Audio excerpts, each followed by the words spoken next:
It is the most versatile aircraft in the Navy and Marine Corps arsenal. Combining the speed and agility of a fighter with the power of a light bomber, the FA-18 is a lethal weapon, a marvel of modern aircraft design.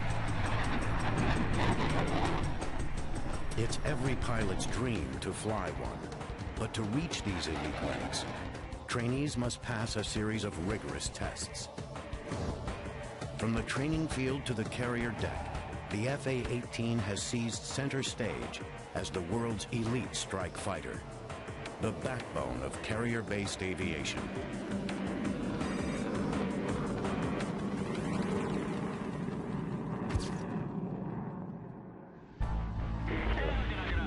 Thanks for a 3-1, Josh. Approach Charlie, down 2-3,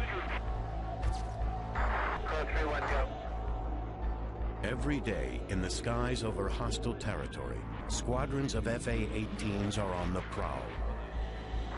This is the front line where the FA-18 excels. Striking targets in support of troops on the ground and tracking the horizon for enemy fighters. These jets project power from thousands of feet in the air. And their reach extends to almost anywhere on the planet, because their home base is no ordinary airstrip. For the FA-18, home base is a floating runway churning the waters miles offshore. This is one of the United States' 12 aircraft carriers, a fully functional airport at sea. Even after striking targets and risking the threat of enemy fire, these FA-18 pilots can't rest until they bring their aircraft safely to a stop on board.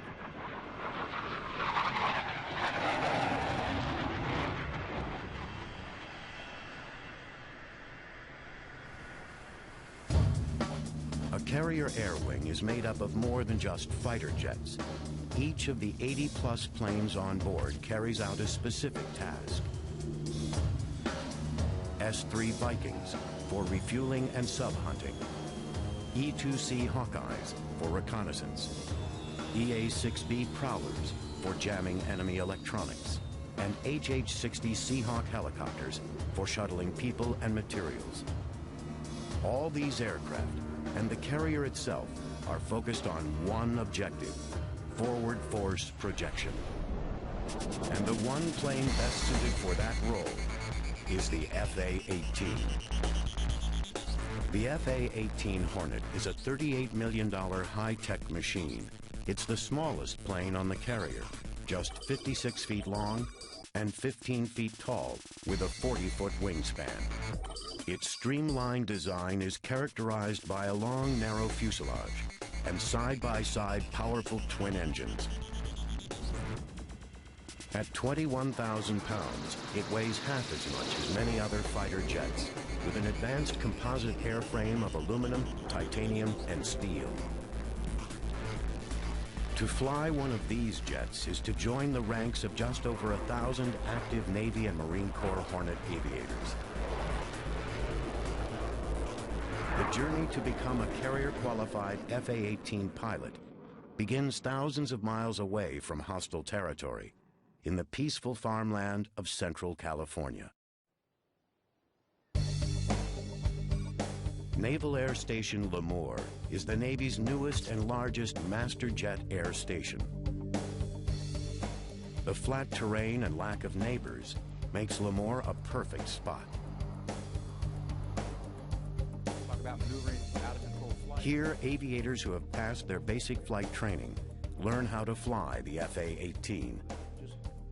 It's a mentally and physically challenging program. The newest class of trainees will undergo 300 hours of classwork and at least 300 hours more in simulators and training aircraft before they can even step into the cockpit of an FA-18 jet. Lemoore's Flying Eagles of VFA-122 are among the best in the Navy when it comes to training elite aviators, preparing them for battle. A fleet replacement squadron trains the frontline pilots. That's what we do. The folks that we get into VFA 122 have never flown anything tactical, but when they leave here, they go right to a frontline fleet squadron. To forge elite pilots out of raw aviators, trainers here push their students harder than most other squadrons. We have roughly 100 students of some type in training at any one time here. We're flying probably more than we expected to, certainly more than anybody else expected us to the tune of 18,000 hours last year alone, where another squadron with a similar mission like this one typically would fly 12 to 13, maybe 15,000 flight hours. To put that in perspective, a fleet squadron on a very good year might fly 5,000 hours. Since the delivery of the first FA-18s in 1980, Lemoore has been known as the home of the Hornet. Nearly 365 days a year, from the early morning on, the skies over Lemoore echo with the deafening roar of FA-18 jet fighters. The FA-18 that these trainees hope to fly is a much more sophisticated machine than earlier Navy jets. During the 1960s and 70s, the Navy was launching two formidable workhorses from its aircraft carriers. The F-4 Phantom was a reliable, fast, powerful fighter designed for air-to-air combat. Capable of reaching speeds of almost 1,500 miles per hour, it could carry a deadly array of weapons. The A-7 Corsair was a slower armored jet, a lethal light bomber that could deliver a 15,000-pound payload. Combined, the two planes flew hundreds of thousands of combat sorties in military operations all over the world. But by the mid-1970s, the F-4 and A-7 were aging and nearing the end of their useful lives. The Navy needed newer, higher-tech aircraft able to handle the demands of modern warfare. The Navy conceived of the FA-18 in order to replace both the F-4 and A-7 in one combined strike fighter design and thereby free valuable space on its aircraft carriers. As a result, the FA-18 is the first jet designated both F for fighter and A for attack. The deployment of a multi-role strike fighter had been a long-time goal for the Navy, and the FA-18 has fulfilled that goal and more. While past planes like the F-4 could be configured as either a bomber or a fighter for a single mission, the FA-18 can fill both roles simultaneously. The beauty of the F-18 is that you can carry a number of weapons across the wing, 6, 7, 8 weapons that can all be independently targeted on separate aim points in a target area. In the past, you may have needed, a whole strike from a carrier to be able to do that. Now you just do it with one airplane. The FA-18's multi-role capability has made it the mainstay of the carrier air wing. And like all Navy planes, it still has to meet the tough requirements of fleet aviation. On the deck of an aircraft carrier, FA-18s undergo constant structural stress caused by the violence of landing. But they're built to take it. I think what you'll notice, versus an Air Force aircraft, is just look at how beefy the landing gear are on any Navy airplane. And that's just to withstand the shock of coming down at about a descent rate of 750 foot per minute rate of descent, flying that 3-degree or 3.5-degree glide slope. The landing gear is built to withstand that shock. With 15 years of FA-18 experience, Dan Dino Martin knows full well the challenges of fleet aviation. He's successfully touched down on carriers over 400 times. Landing an FA-18 is the equivalent to bringing a loaded semi-trailer from 150 miles per hour to a full stop in less than 3 seconds. The FA-18 is also built to sustain a punishing takeoff. Yeah, another thing you'll notice about the aircraft, the nose gear is going to be real beefy, but what's this ugly looking thing right here hanging off the front of the nose gear? That's our launch bar, and that is going to be hydraulically extended and retracted. It goes down into that shuttle, it goes down a cat track, and that shuttle grabs onto the tip of that launch bar, and that's what propels you down the catapult stroke.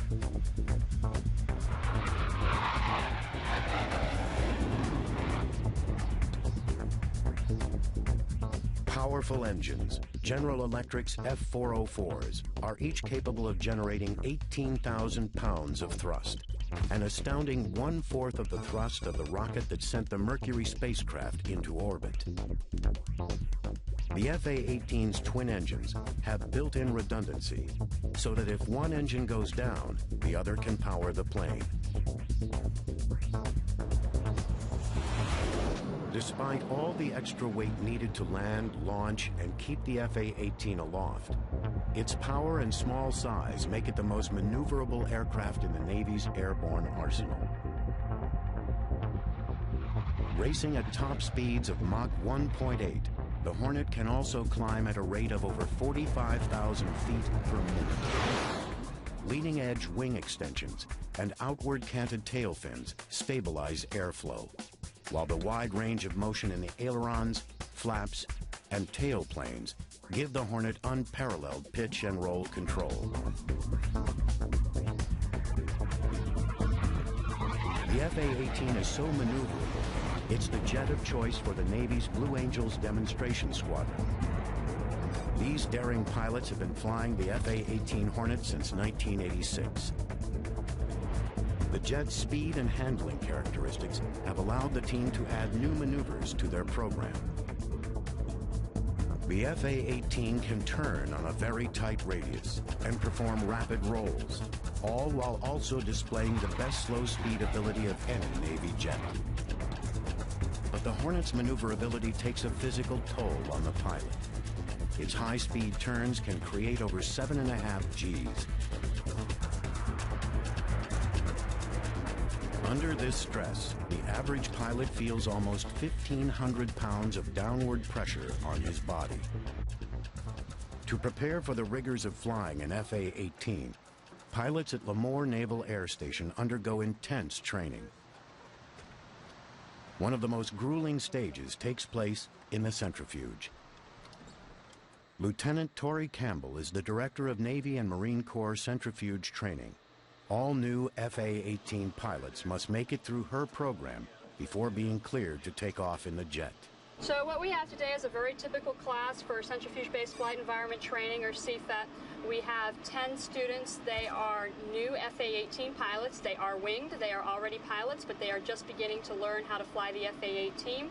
We're bringing them through this training. They get it at the very beginning of their training to teach them how to deal with the effects of the Gs, because the FA-18 is by far the most capable aircraft that these young pilots have ever flown in. The goal is to teach the trainee how to handle the high Gs while pursuing an enemy or bandit. The centrifuge contains an exact replica of the pilot's controls. During this training, the pilot is actually controlling the device from inside of it. It's a 90-second profile. It's extremely challenging, as the pilot has to go ahead, track the bandit, and at the same time perfect this technique to enable him to go as high as 7.5 Gs. Failing to master the anti-G maneuvers can be disastrous. If at the point that the pilot begins to experience gray out and he does not correct the situation by improving his anti-G straining maneuver, this can progress to G-lock, which is gravity-induced loss of consciousness. During a G-lock event, the pilot is completely unconscious. Typically it's about 12 seconds, but it can be as long as 45 seconds. Probably even more dangerous than the G-lock is the A-lock, or the almost loss of consciousness. After an A-lock, the pilot, although having never lost consciousness, is completely confused, disoriented, and has no sense of spatial awareness. The lights are on, but nobody's home, and this is extraordinarily dangerous. The high Gs pulled by the FA-18 make time spent in the gondola critical. This is an extremely important part of their training. A lot of the training, the survival training that pilots get, is only if something goes horribly, horribly wrong. But for an FA-18 pilot, the skills and techniques that they're going to learn here today are things that they will use every single time they fly their aircraft. Go ahead and step up here, sir. To counter high Gs, pilots flex their core muscles and exhale sharply in what's called a hic maneuver for the sound the pilot makes. They also wear specially engineered G-suits.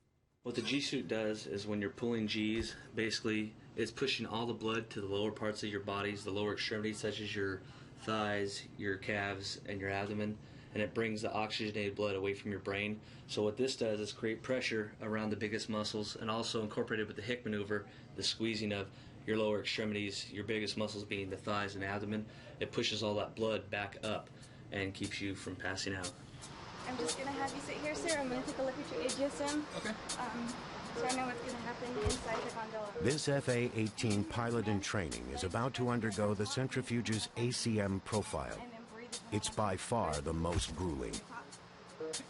He practices his anti-G straining maneuver one last time. Any questions? No. Looks good. Okay, and I'll get somebody to put you in. Great.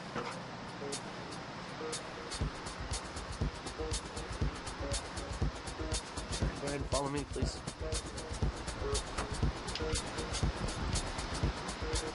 Personnel in a control room monitor his breathing and blood pressure levels and watch for G-lock and A-lock symptoms. Con check, please.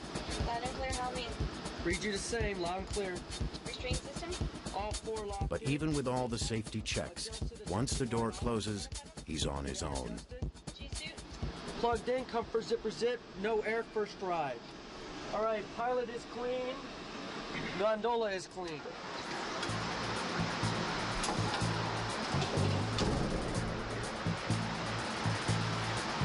Sir, are you ready to go to idle? Yes. It's going to be about 15 seconds till you feel it start moving. Breath? The initial stages of the profile hover between 5 and 6 Gs, with breaks of minimum G tolerance in between. Then the pilot is taken to the FA-18's maximum G-force level. Rest up as much as possible. This next peak is 7.5. I want you to pull the stick back and get on top of the G's as quick as possible. Bites on, get a good prep, 7.5. Keep it in, bury that stick, back, 3, 2. Get him in the middle, sir. Hold it off, sir. Lock it off. Seal it off, sir. Breathe. Coming down this time, follow him down. Today, the pilot maintains consciousness, but even the toughest aviators will feel the effects for as long as 12 hours, and this trainee will have to endure at least 2 more profiles before he's certified. You can really feel like all the pressure going like out of your head and chest down into your legs, and when you start straining, you know, you can see the lights start to come back on a little bit, but to keep working that hard to see is really tough. In an F-18 Hornet, it's really important to be able to understand how this training works, using the G-suit and the centrifuge, and understand how your body reacts to Gs, because you could be fighting somebody one-on-one in a real dynamic environment where you're pulling a lot of Gs and trying to look out over your shoulders and maintain a good look at so you can see the bandit. Or if you're coming off a target and you have to snatch on a bunch of Gs real quick, then you need to know how to prepare your body so you don't black yourself out or go unconscious and put yourself in some real danger. To maintain control during the most difficult maneuvers, the FA-18 contains a computer-assisted fly-by-wire system. Some pilots say it makes operating a plane more like a video game than traditional flying, but its impact on safety and handling is very real. The F-18 is a fly-by-wire aircraft. In other words, as a pilot in the cockpit, you are merely a voting member of the flight control system. 2 flight control computers analyze inputs, digital inputs from the cockpit, from stick and rudder inputs, and then transfer that information to hydraulic actuators back here in the flight control surfaces to give you what you want. Merely a left turn isn't like in a Cessna where the ailerons, you know, rise to meet you. In other words, a left turn here, this aileron's going to come up and that aileron's going to go down and we're going to turn left. Well, that may not necessarily be the case in an F-18. The flight control computers are going to say, okay, he's going this fast and he wants to go left, so I'm going to move these surfaces this way to give him what he wants. The FA-18's fly-by-wire control takes the pilot's stick and rudder movements and interprets them. Separate computing systems evaluate the input and instantaneously decide what surfaces to move.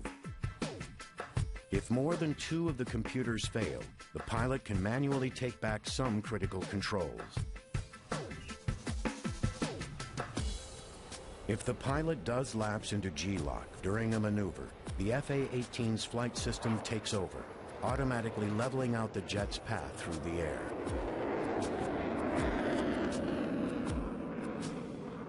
This highly advanced flight system is just one of the striking contrasts between the FA-18 and other carrier-based fighters past and present. Perhaps the most legendary is the F-14 Tomcat. In speed, range, and sheer muscle, the F-14 is unmatched in naval aviation history. This fast, powerful jet was known as the king of the carrier deck for over 30 years. The last of the Tomcats came off the assembly line over a decade ago to be replaced by the more advanced FA-18. Compared to the Tomcat, the smaller, leaner Hornet almost looks fragile. But the FA-18 is anything but dainty. Since its first deployment, this powerful jet has flown thousands of successful combat missions. One of the FA-18's greatest strengths is its reliability. The FA-18 contains 50% fewer parts than the F-14. And fewer parts means the plane is easier to maintain. One floor down from the flight deck is the hangar deck. This is where planes go when they are in need of work. Off the hangar deck, crews specialize in getting grounded planes back into action. Right now we're back here in the jet shop where I've got about 40 people that do work on the various engines that we have the capability to repair. This engine behind me here is an F-404. It's the engine that's out of the FA-18 Hornet. We've done some maintenance to this. It's in a modular format where we can remove any of the modules on the engine, replace them, run the engine across the test cell, and then it's ready to be issued back out to the squadrons again. So these gents are making that ready to go. The FA-18 has proven even more dependable than the Navy hoped, especially when compared to the F-14 Tomcat. The Tomcats, as you well know, are aging, and they're aging rather fastly, so they require more maintenance man-hours per flight hour than, say, the Hornet. The Hornet, on the other hand, is still relatively young, comparatively speaking, and there aren't as many maintenance man-hours required. Tomcat maintenance squads must work almost 4 times as many hours to maintain their aging aircraft. When not undergoing repairs or routine maintenance checks, carrier-based FA-18s are either in the air or parked, wing to wing, on the flight deck.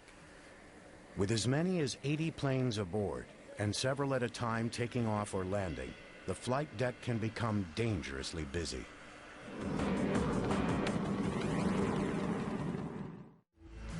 FA-18 pilots rely on experienced flight deck operators to move their planes from one spot to the next. With the amount of activity on the flight deck, pilots and personnel have to be under constant alert. Some people like to say that it's one of the most dangerous streets in the world because of everything that's going on. You really have to have your head on your shoulders and be thinking about everything that's going on around you. There's so much going on and so much danger and bad things that can happen, so it takes a lot of skill. With all the heavy moving parts, one wrong turn can spell disaster. FA-18 pilots have to make sure they're constantly on the same page with their operators, communicating with them using a strict system of signals. To make room on the crowded deck, all naval planes, including the FA-18, are designed to take up as little space as possible. All aircraft that come to the Navy, there is a requirement when they are designed to have some type of function where they can minimize their surface area on the deck. And that means, even down to a helicopter that is going to fold its rotor blades all the way back. The Tomcat's wings will sweep all the way back rather than coming out for the takeoff position that they need. On the S3 wings that fold over the top and now crisscross over the top of the aircraft because that is a very large wing aircraft. But on the F-18, we're going to fold these wings upright, and now there's an extra 4 to 5 feet of space 10 feet total now with the other wing, where that is space not utilized on the flight deck anymore. In other words, able to be used for the guys moving, taxiing aircraft around. With $38 million worth of machine under their control, the operators gently ease the FA-18s into their spots. Once in place, another crew chocks the wheels and chains down the plane. They're all following a well-ordered parking plan.